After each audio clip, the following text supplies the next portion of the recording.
$47. That's what I wasted on chemical pesticides last month. My roses, still covered in aphids. My tomatoes, still rotting with fungus. Turns out the solution was already in my kitchen. And it costs $3. An old spice vendor at the farmer's market, Mr. Patel, 40 years selling herbs, handed me a single clove and said, "This is all you need."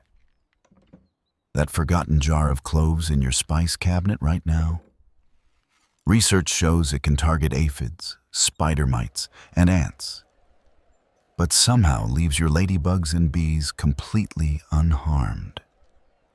It's called selective toxicity, and in the next 10 minutes, I'll show you the exact 3-ingredient recipe, the hidden science behind it, and the 3 mistakes that turn this forgotten spice into a plant killer.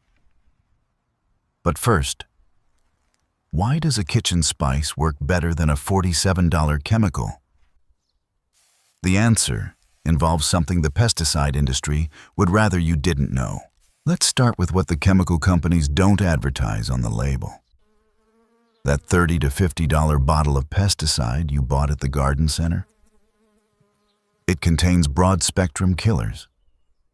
That means it doesn't just kill the aphids eating your roses. It kills the ladybugs that were eating those aphids. It kills the bees pollinating your tomatoes. It kills the earthworms building your soil. You paid $47 to destroy your own garden's immune system. Meanwhile, eugenol, the active compound in cloves, has been registered by the EPA as a biopesticide for years. It's classified as 25B exempt. That means the federal government considers it minimum risk. A $3 jar of spice, approved by the EPA, sitting in your kitchen drawer. Right now. They can't profit from that, so the industry keeps selling $47 broad-spectrum chemicals that wipe out everything in your garden, including the insects that were protecting your plants. But here's where it gets fascinating. Why does a kitchen spice outperform a $47 chemical? The answer is in the science, and honestly, it's beautiful. Eugenol, that's the compound hiding inside every clove bud. And according to Cornell University, it makes up 70 to 90% of clove oil. Here's what makes it remarkable. The University of California's Integrated Pest Management Program has it registered as 3 things at once: an insecticide, a fungicide, and an herbicide. 1 compound, 3 weapons, all from 1 spice. But the real magic, it's selective. Eugenol attacks 2 specific targets in an insect's nervous system: GABA receptors and TRP channels. In soft-bodied pests like aphids, spider mites, and whiteflies, this causes rapid paralysis, dead, within hours. But here's what blew my mind. Ladybugs and bees have a completely different neural structure. Eugenol simply cannot touch them.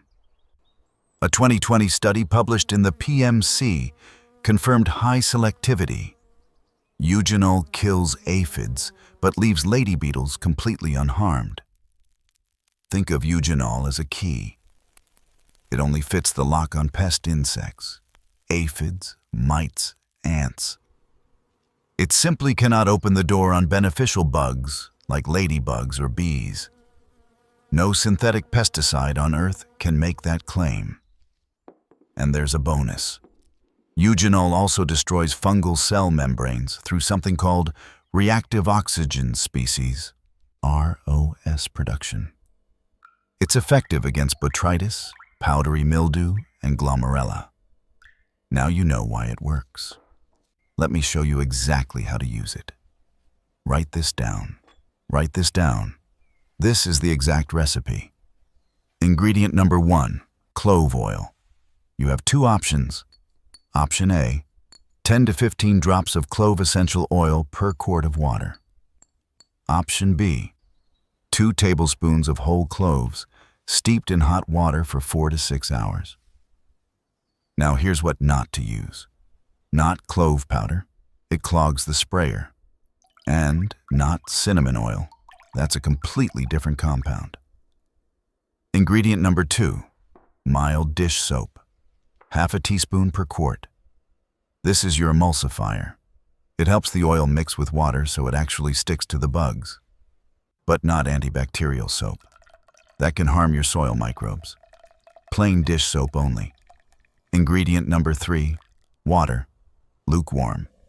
It helps the oil dissolve evenly, but not hot water. Heat breaks down the eugenol and you lose the weapon. Mix it. Pour it into a spray bottle, and here's how you use it. Spray early morning or late evening. Never midday, and I'll explain why that's mistake number 1 in a moment. Cover the tops and the undersides of every leaf. That's where the aphids hide. Repeat every 5 to 7 days. A 2013 study by Kafle and Shi found that eugenol-based sprays achieved 99% ant repellency with this frequency. Now, here's how you know it's working. Lean in. If it smells like a dentist's office, you've got it right. That's the eugenol. That's the weapon. And that old jar of cloves you forgot about in the back of your spice cabinet? You're not looking at a forgotten spice. You're looking at liquid gold for your garden. Don't throw it away. Brew it. Now, before you rush to your kitchen and mix this, there are 3 mistakes that turn this forgotten spice spray into a disaster. And mistake number 2 can actually kill your plants. You know, this reminds me of something. Growing up, my grandmother kept cloves in every drawer. The wardrobe, the kitchen cabinet, even in the flower pots on the porch. I thought it was just an old habit. Something from the old country. A superstition. She never bought a single bottle of Raid in her life. Meanwhile, I was spending $47 a month on chemicals that didn't even work. After Mr. Patel gave me those cloves at the farmer's market, I started researching. And I discovered something that stopped me cold. Eugenol has been an EPA-registered biopesticide for years. My grandmother wasn't superstitious. She was scientific, before science caught up. But here's what she didn't know, and what almost destroyed my garden the first time I tried this. Now, let's talk about those 3 mistakes. Because if you get the recipe right, but the application wrong, you could do more harm than good. Mistake number 1. Spraying in direct sunlight. Eugenol evaporates rapidly under UV light. If you spray at noon, your mixture is useless within 30 minutes. Worse, concentrated droplets plus direct sun equals leaf burn.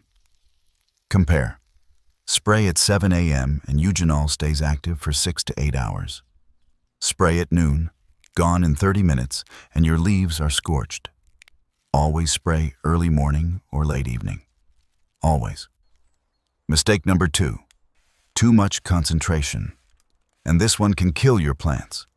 Remember, eugenol is also a registered herbicide at high concentrations. Cornell's research confirms it's phytotoxic to vegetable seedlings when over-applied. More is not better. Double the concentration, and you don't kill double the aphids. You kill your tomatoes. The correct dose, 10 to 15 drops per quart, and always test on 1 leaf first. Wait 24 hours. If the leaf looks healthy, you're good to go. Mistake number 3, forgetting the emulsifier. Oil and water don't mix. Without soap, the clove oil just sits on top of the water. It never touches the aphids. It's like throwing a punch with your eyes closed. Half a teaspoon of plain dish soap per quart. That's your emulsifier. That's what makes the weapon work. Now let me put this in perspective. Chemical pesticide. Kills everything. $47.